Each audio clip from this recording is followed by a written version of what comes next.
Hello, and welcome to my kitchen. With our family, homemade applesauce is a weekly staple. So for today, I'm going to be making homemade applesauce. Before we get started, you'll need to get some items together. First, you'll need a pot. This is something to put the apples in after they've been peeled, cored, and sliced. This can work. This will slice the apples and remove the core. A potato peeler, this will help with peeling off the skin, and a potato masher for mashing the apples. Or if you want to get a little more technically advanced or technologically advanced, I recommend an apple parer. This will not only peel your apple, but it will also core it and slice it all in about roughly 10 to 15 seconds. And here is a Foley food mill, and this can help with mashing the apples.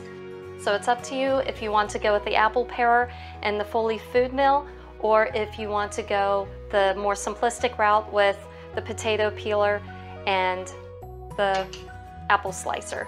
First, I like to start with adding about 1.5 cups of water.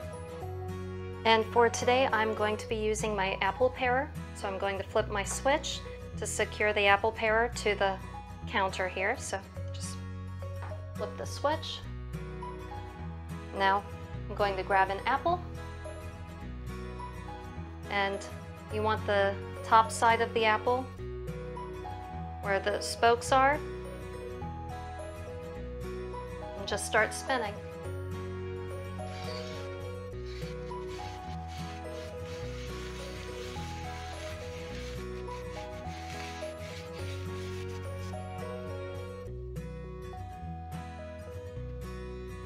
And once you have peeled and sliced your apple, just pull it right off, and we have sliced apples.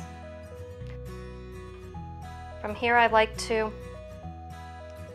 remove the little part of the apple that has the apple slice or the apple peel still on the slice. And then after that, just slice it. Oh, and that one has a little bit of a seed to it. You can put the apple peel and slices with the seeds into the food mill, but I prefer to do it without, and I will show you why later. Spin to peel it, core it, and slice it.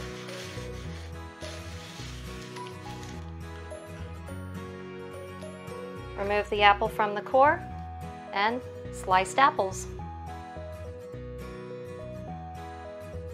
Using a potato peeler, and you would peel the skin off of your apple first.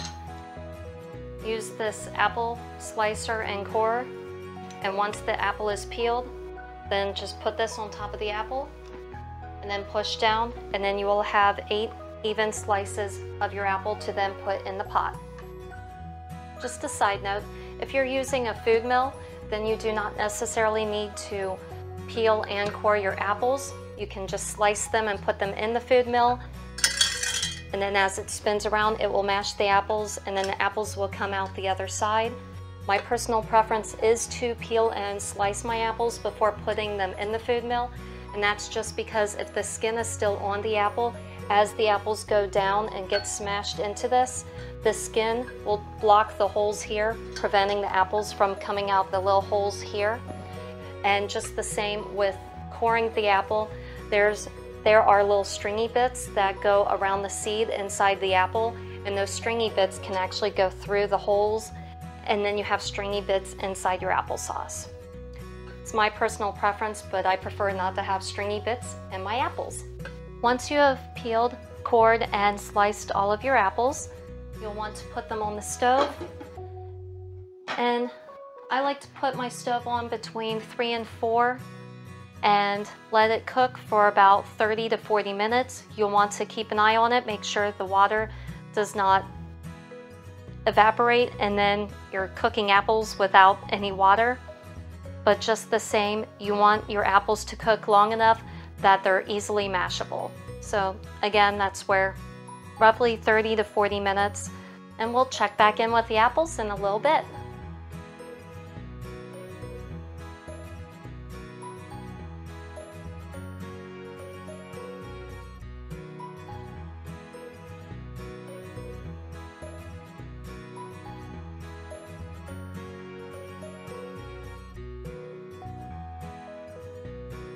You may begin to notice is that the apples will start to change color from when they first went into the pot until now.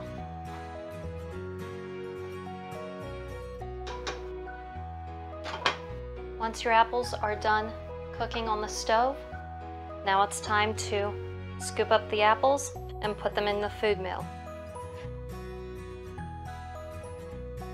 I like to try to squeeze out some of the water if there's excess water in the bottom of the pot here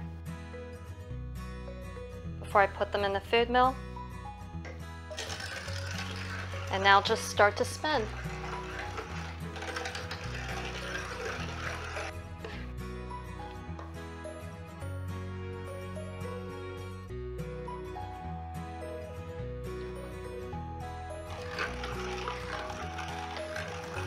From here, you'll just spin around. Every so often, I'll spin back the other way to pick up everything that's been mashed down, and also when it goes up the sides, spin it around, and then keep going clockwise.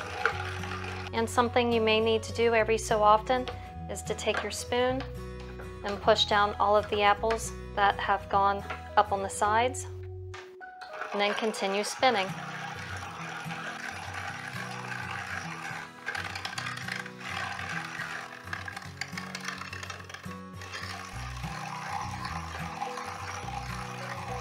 And once you're all done, I like to take my spoon, lift up your food mill, and scrape off the bottom to get the excess apples off of the bottom. Now this is the part where you get to decide how you want your applesauce flavored. Do you want it plain? Then just serve it as is. Do you want it sweetened? This is where you would add sugar. Do you like cinnamon with it? This is where you would add the cinnamon and the sugar. If you're using 4 to 6 apples, I like to start off with 1/4 a cup of sugar and 1/2 teaspoon of cinnamon. That's my personal preference. And then from there, depending on how many apples I've used, I will continue to taste test, adding in more cinnamon sugar as needed until I think it's just right. So to start off, 1/4 cup of sugar and 1/2 teaspoon of cinnamon. And then stir. And since I used 12 apples, I'm going to double my recipe. I've put in 1/2 cup of sugar total now. I'm adding in another 1/2 teaspoon of cinnamon, so that's 1 teaspoon total.